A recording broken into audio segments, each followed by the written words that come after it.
You hold a blade that shouldn't exist. It's cold, heavy, and rings like a bell in an empty cathedral. You feel the steel vibrate in your palm after a strike. It doesn't tremble, it doesn't bend, it doesn't chip. Next to it are fragments of other swords, rusty, brittle, like old bone. Do you know that feeling? When everything around you breaks, but you don't. Imagine the 10th century, smoke over the forge, bellows pulled by oxen. The temperature in the furnace is 1100 degrees, maximum. But for steel with 1.5% carbon, you need 1300, consistently, for hours, with control like a nuclear power plant. But the Vikings had no thermometers, no graphite electrodes, not even words for carbon saturation. And yet, Ulfberht cuts through armor like butter. You look at the X-ray of the blade. Here are the layers. Hundreds, thousands, like the growth rings of a tree. This isn't casting, not forging. This is alchemy. Carbon seeps into the iron, slowly, under ash, under pressure. But how? How did they know? This is where it gets unsettling. Out of 200 swords marked Ulfberht, only 30 are made of real steel. The rest are fakes, counterfeits, dreams. This means the secret was already slipping away even then. It means even the Vikings didn't understand how it worked. They repeated the ritual, but they lost the essence. Now, a question for you. If knowledge isn't recorded, passed down, or secured, it disappears, even if it's forged in steel, even if it saved lives. Do you think we're smarter? We have clouds, archives, servers. But what will remain if the lights go out? Look at this blade again. It's not a weapon. It's a message from a future that didn't happen. He knew there would be a battle today. His sword was heavy, crude, forged in a village by the lake. He trusted it, like a father, like a brother. But with the first strike, a crunch, not a clang, not a scrape, a crunch like ice under a boot. The blade bent and broke. A stub remained in his hand. The enemy laughed, and he stood disarmed, in fury, in shame, in horror. Do you know that feeling? When your weapon betrays you first? Up to 90% of swords from that era broke the same way. Not in battle, not from force, but from their own weakness, because they weren't made of steel, but from bloomery iron, a porous, spongy mass filled with slag and phosphorus. It's not metal. It's scrap metal disguised as a weapon. Imagine you're standing on a frozen fjord, 22 below 0 Fahrenheit. An enemy strikes down. You block, and your sword cracks, like glass. All because of phosphorus. Just 0.3%, and iron turns into a brittle shell. This is called cold shortness. In the cold, bloomery iron loses 70% of its ductility. One blow, and you're dead. Not from the enemy's sword, but from your own. Now look at the Ulfberht. Its steel contains less than 0.01% phosphorus, 10, even 30 times less than any contemporary blade. This isn't an improvement. This is chemical purity that Europe wouldn't achieve until the 19th century.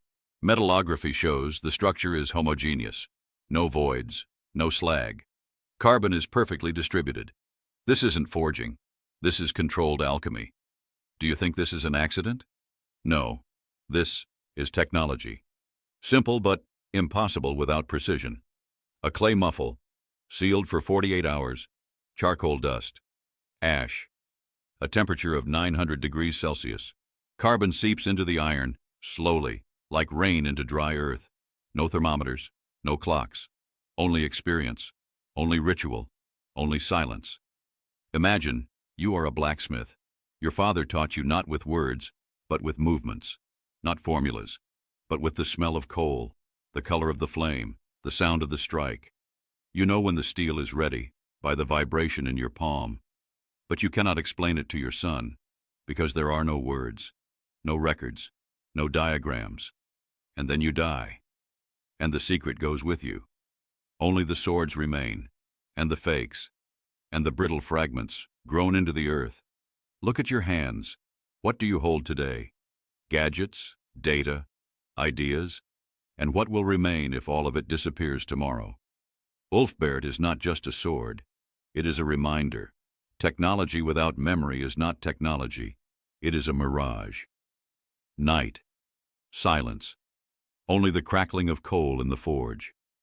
The blacksmith works in the dark. His face is a shadow.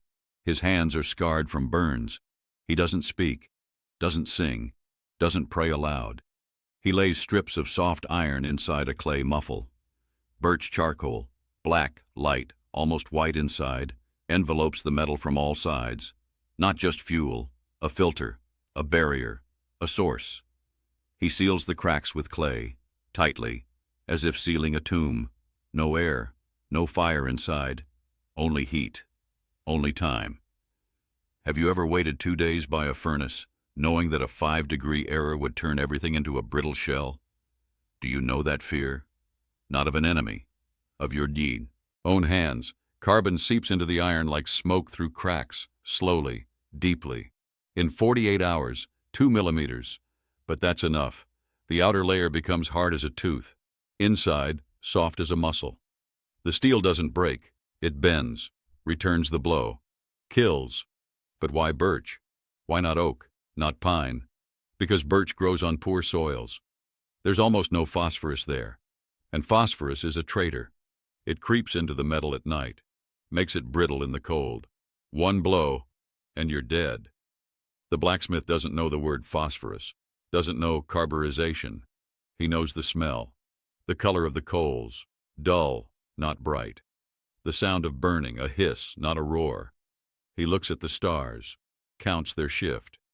These are his clocks. Imagine you are standing by this furnace.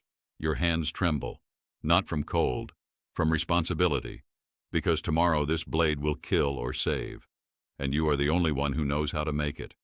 And you won't tell. You can't. There are no words. And this is where the most unsettling part begins. This technology disappeared. Completely. By the 13th century, not a single muffle, not a single master, not a single apprentice. We tried to replicate it in 2010, in 2015, even with laser thermometers, even with pure argon. It doesn't work. The steel either breaks or it doesn't cut. Yet this wasn't a genius, not an inventor, just a blacksmith, who knew how to seal a crack with clay, how to choose the wood, how to wait. Look at your hands. What can you do so well that you can't explain it? What will disappear when you're gone? Ulfberht is not a sword. It's a reminder. Technology only lives as long as someone breathes it, and then it becomes a legend, or a fragment. A boat glides across the dark waters of the Baltic. In the hold, not gold, not furs, but sacks of charcoal, black, light, precious. The merchant knows this cargo is worth more than silver, because from it are made swords that do not break. He brings it from the depths of the Norwegian forests to where blacksmiths wait like alchemists. Every splinter, hand-picked, every tree, aged for years, grown on soils poor in phosphates, because not just any charcoal will do, only that which contains almost no phosphorus, only that which burns steadily at 900 degrees Celsius, only that which turns iron into legend. The wind howls in the rigging, and in the hold, silence, the silence of future weapons. Have you ever wondered why Ulfberht wasn't found in England, not in Germany, not in France? Because the ore there is poison. Iron from sedimentary rocks is packed with phosphorus like a sponge with water, just 0.3%, and the blade cracks in the cold. But in central Norway and the Telemark region, the ore is cleaner than ice, less than 0.01% phosphorus, tens of times cleaner than anywhere else in Europe. The Vikings didn't just dig. They chose an ecosystem: birch, alder, granitic soil, clean water. All of this is part of the technology, not a recipe, not a blueprint, but geography. Isotopic analysis of charcoal remnants in ancient furnaces yielded a shocking result. All raw material for Ulfberht's came from a single strip, less than 100 kilometers along the fjord. Not a single external source. Not once. This means you cannot export soil. You cannot transplant a forest. You cannot move mountains. The technology was tied to the land, like roots to stone. And when the climate changed, when trade routes broke, when the forest was cut down, the secret disappeared. Not because it was forgotten, but because there was no more wood. Imagine, you are a merchant in Hamburg. Before you are two swords, both marked with Ulfberht plus. One, from Norwegian charcoal and ore. The second, from local slag and hope. How to distinguish? You are not a chemist, not a metallurgist. You do not have a spectrometer, but you have the inscription. Ulfberht plus is not a name. It is the first technological brand in history, a system of trust forged in steel. A guarantee, this blade will not betray. You hold not a sword. You hold a geopolitical treaty, sealed with charcoal, cemented with ore, and disappeared when the earth stopped giving what only it could give. Remember, the best technologies are not in the mind.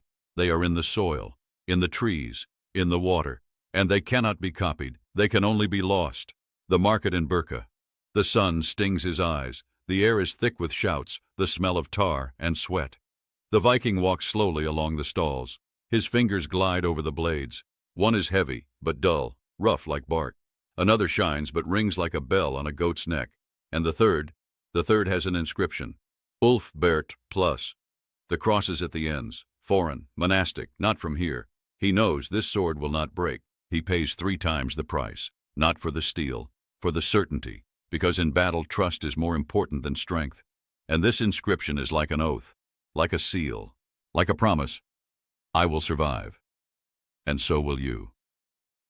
He leaves.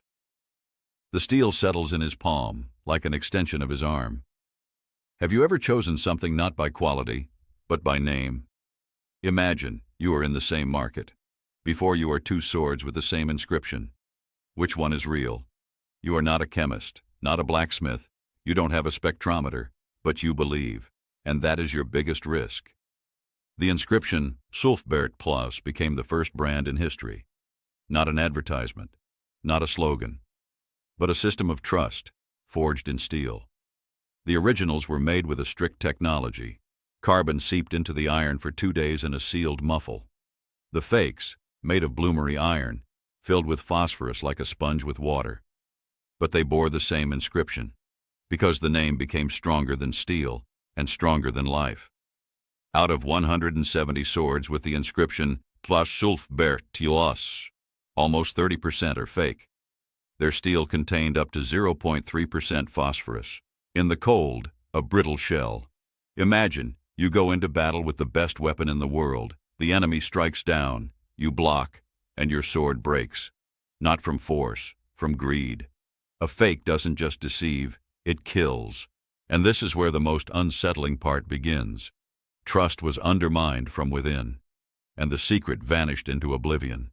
Because even the true masters couldn't prove their superiority without a laboratory. But how did we learn the truth? Not from sagas, not from chronicles, but from the green numbers on the spectrometer screen. In the early 21st century, British scientist Alan Williams conducted an analysis. And legend became science. Paradox, a fact. Steel with 1.5% carbon. Phosphorus, less than 0.01, a purity that Europe wouldn't achieve until the 19th century. Look at your hands. What do you buy today by name, not by substance? Gadgets, medicines, ideas? Remember, a brand is not a guarantee, it is a test of trust. And when trust breaks, everything breaks, even steel. London, 2005. In the British Museum lab, the air smells of ozone and old iron. Alan Williams turns on the spectrometer. The device hums. The screen flashes green. Before him is a sword fragment from a peat bog. The inscription is still legible. Ulfberht plus. He waits. And then, the numbers. Carbon, 1.5%. Phosphorus, less than 0.01. Williams leans back. His fingers grow cold. This isn't the Middle Ages. This is the 19th century. More precisely, 1856, the year of the Bessemer converter's invention. And the blade, the 900th. Have you ever seen a machine break history? The spectrometer doesn't lie. It vaporizes metal in plasma at 10,000 degrees Celsius. Every atom screams its frequency. And Ulfberht steel screams, I am not from here. Imagine the 9th century. Blacksmiths across Europe are toiling over their furnaces, their swords, sponges of slag and phosphorus, breaking in the cold, rusting in a week.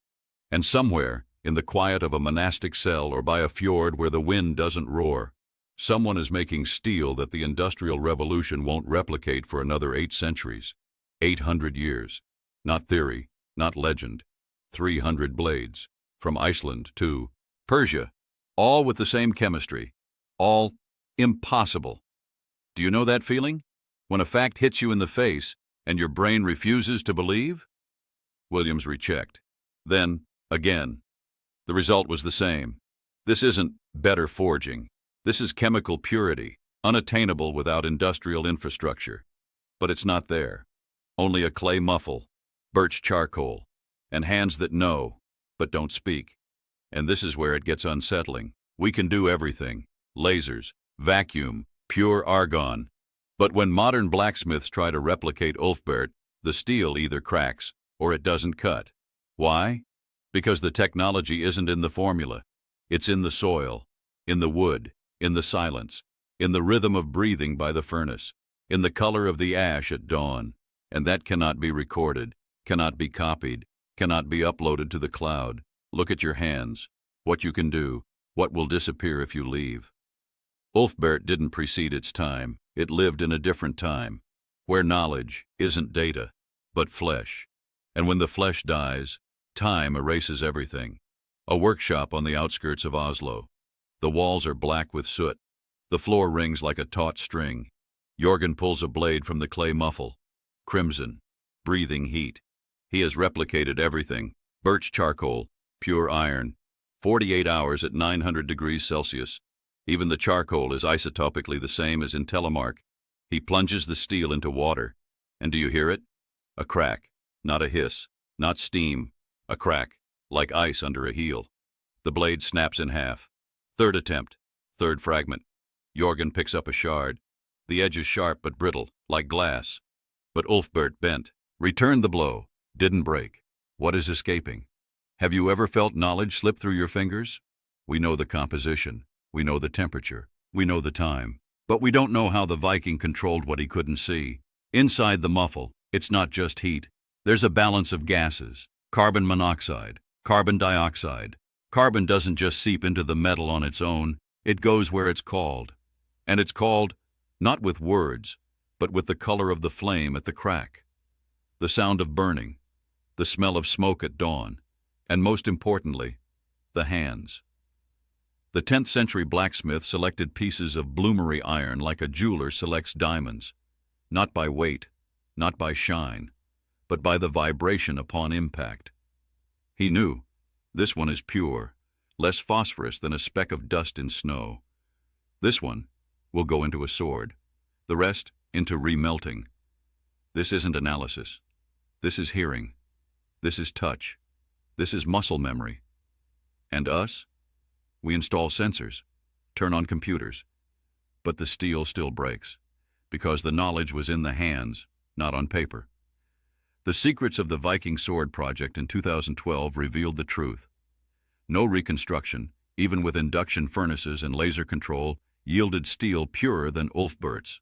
Our best samples, 0.03% phosphorus. And theirs, 0.01, 3 times purer. 800 years ahead. Do you think this is a matter of technique? No. It's a matter of trust between hand and fire, between man and earth. We copy the process, but we cannot copy the silence by the furnace. Imagine you are the last apprentice. Your teacher dies. He left no records, only gestures, only a bow. Glance, you try to repeat. But at the crucial moment, a crack, and you realize you inherited the name, but not the soul. Today, Ulfberhts lie in museums, mute, cold, perfect. They don't ask why we failed. They simply remind us, if knowledge isn't passed down, it disappears, even when forged in steel. And you? What of your craft will die with you? Think, before it's too late. On the banks of the Rhine, in the monastery of St. Gall, 920 AD.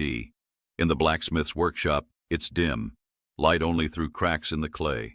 Monk Theodoric isn't writing psalms. He's carving steel. His hands are not for the quill, for fire. On the blade, still warm from the furnace, he traces with a stylus, Ulfberht plus. Each cross is not a sign, but a prayer. And beyond the walls, longships, fury, sacrifices to Odin. This sword will go north, into the hands of a warrior who curses Christ and prays to Thor. The steel knows it is a mediator between worlds that should not meet. Have you ever held an icon found in the saddle of a Mongol Khan? This is the same thing. Latin letters, Christian crosses, on a pagan's blade. In Scandinavia, runes are magic. Blood is consecration. But here, foreign signs, foreign faith, foreign God, and yet, a sword in battle, a sword in a grave, a sword in a bog. More than 170 such blades, from Iceland to Persia. Not an accident, not a mistake. A quiet exchange, without treaties, without wars. Ulfberht is not the name of a Viking. It is the name of a Frank, or a German, most likely a monk. Monasteries of that time were not just prayers. They were centers of technology. They controlled forests, mined pure bog iron, traded all the way to the Volga. Vikings paid with amber, silver, sometimes protection for caravans, and they received swords that did not break. Thus Christian steel entered the pagan world, not by sword, not by sermon, but by trust. Imagine, you are a Viking. You see the inscription. You don't understand the letters, but you know this blade will not betray.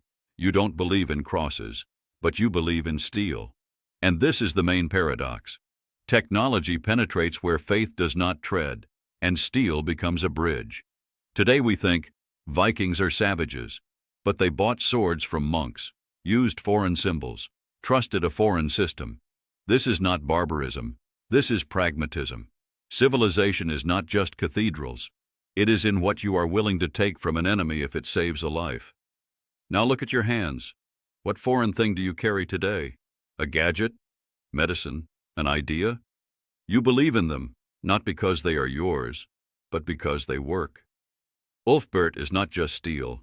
It is a reminder, even the most hostile worlds can exchange what is truly important. The main thing is that knowledge does not disappear.